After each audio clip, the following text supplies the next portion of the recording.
الرحیم قال النبی صلی اللہ علیہ وسلم کلکم راع وکلکم مسئول عن رعیتہ او کما قال النبی صلی اللہ علیہ وسلم. نبی کریم صلی اللہ علیہ وسلم نے فرمایا تم میں سے ہر ایک نگہبان ہے اور ہر ایک کو اس کے ماتحت کے بارے میں پوچھو گی. اسی لیے ہر انسان اپنے گھر کا بڑا ہے. جس کے پاس جتنا عہدہ جتنی ذمہ داری اس کی اتنی پوچھ ہوگی. اس لیے ذمہ داری بہت بڑی چیز ہے اور یہ کرسی اور عہدے یہ بہت بڑی چیز ہے. اسی لیے نبی کریم صلی اللہ علیہ وسلم سے لے کر جتنے بھی مسلمان لیڈر آئے ہیں سب نے امت کا بڑا خیال کیا. ایک مثال چھوٹی سی، عمر ابن خطاب رضی اللہ تعالیٰ عنہ خلیفہ ثانی خود اپنے دور حکومت میں رات کو گشت کرتے تھے. جو معذور بوڑھی عورتیں ہوتی تھی ان کا گھر صاف کرتے تھے، پانی بھرتے تھے. امیر المومنین ایک مرتبہ رات کو گشت کر رہے تھے. ایک گھر میں سے آواز آئی کہ بیٹا دودھ میں پانی ملا دے. بچی نے کہا، نوجوان بچی تھی، امی امیر المومنین نے دودھ میں پانی ملانے سے منع فرمایا ہے. تو ماں نے کہا کہ ابھی امیر المومنین کہاں دیکھتے؟ تو کہا کہ امیر المومنین نہیں دیکھتے، امیر المومنین کا اللہ تو دیکھتا ہے نا. یہ گفتگو سن رہے تھے خود عمر بن خطاب رضی اللہ تعالیٰ. صبح کو ان کو دربار میں بلایا اور اس بچی کو اپنے لڑکے کے اوپر پیش کیا کہ بیٹا یہ لڑکی دیکھ لے. بیٹے نے پسند کیا، دونوں کا نکاح ہوا اور یہ لڑکی کی اولاد میں سے آگے جا کر عمر ابن عبدالعزیز رحمۃ اللہ علیہ پیدا ہوئے جن کو عمر ثانی کہا جاتا ہے. دیکھو ماں باپ نیک ہوتے ہیں، اولاد نیک نکلتی ہے. ان کے دور خلافت میں ایک گھاٹ کے اوپر بھیڑیا اور بکری ساتھ میں پانی پیتے تھے عمر ابن عبدالعزیز رحمۃ اللہ علیہ کے دور خلافت میں. حالانکہ فتوحات کا زمانہ تھا.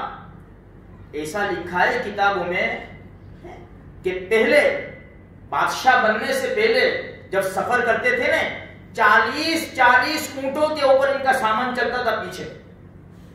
جب بادشاہ بنے نا تو ایسا لکھا ہے کہ اتنے عرصے کے اندر اپنی بیوی سے صحبت بھی نہیں کی. اتنی امت کی فکر. ایک مرتبہ عید کا موقع آیا، بیوی آئی کہ بچوں کے کپڑے سلانے کے کچھ پیسوں کا انتظام کرو. تو خلیفہ امیر المومنین بادشاہ، میرے پاس تو پیسے نہیں ہیں. تو کہا کہ اب کیا کریں گے، عید کا موقع ہے، سارے بچے کپڑے پہنیں گے، پورے خاندان کے، بڑا خاندان تھا اور ان کے خود کے 11 بچے تھے. تو کیا کریں؟ دونوں میاں بیوی مشورہ کر رہے. بیوی نے کہا کہ ایک کام کرو، اگلے مہینے کی تنخواہ سیلری ایڈوانس لے لو. تو کہا کہ یہ اچھی رائے ہے تیری. اپنے خزانچی کو بلایا، مزاحم کو، مزاحم ادھر آ جاؤ کہ بھائی دیکھو یہ عید کا موقع ہے اور ہمیں کچھ ضرورت ہے، اگلے مہینے کی ہمیں سیلری ایڈوانس دے دو. عجیب لوگ تھے یار. کہنے لگا مزاحم، امیر المومنین آپ کا حکم سر آنکھوں پر، لیکن آپ مجھے اتنا لکھ کر دے دے کہ اگلے مہینے آپ زندہ رہیں گے کہ نہیں. بس اب بتاؤ کیسے لوگ تھے، بادشاہ کے سامنے بول رہے، کتنی ایمانداری تھی ان کے اندر. خاموش چلے گئے. وہ بیوی سے کہا کہ بچوں سے کہہ دو کہ ابو کے پاس کوئی پیسہ نہیں. عید کا دن آیا، عید کا دن، سارے خاندان کے لڑکے شیروانی یہ وہ پہن کر ملنے کے لیے آئے اور ایک دروازے سے ان کے بیٹے گھسے، داخل ہوئے. وہی پرانے لباس کے اندر آنکھوں سے آنسو بہ پڑے.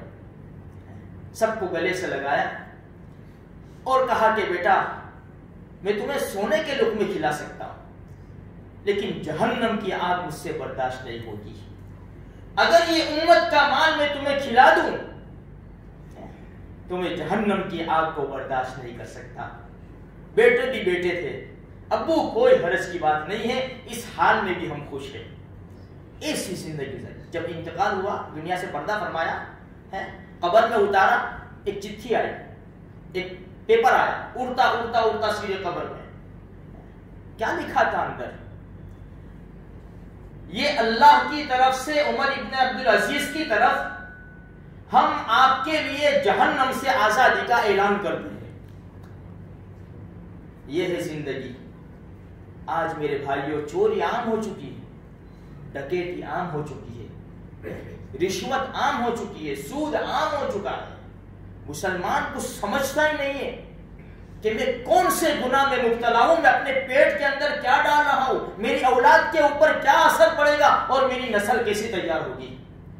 اس لیے حلال کا لقمہ کھاؤ. قرآن کریم کے 18ویں پارے میں یا ایھا الرسل، رسولوں کو اللہ کہہ رہا ہے، ان کو کہا، ہمیں سمجھایا، یا ایھا الرسل کلوا من الطیبات واعملوا صالحا، پاکیزہ روزی کھاؤ اور نیک اعمال کرو. یہ رسولوں کو کہا گیا ہے.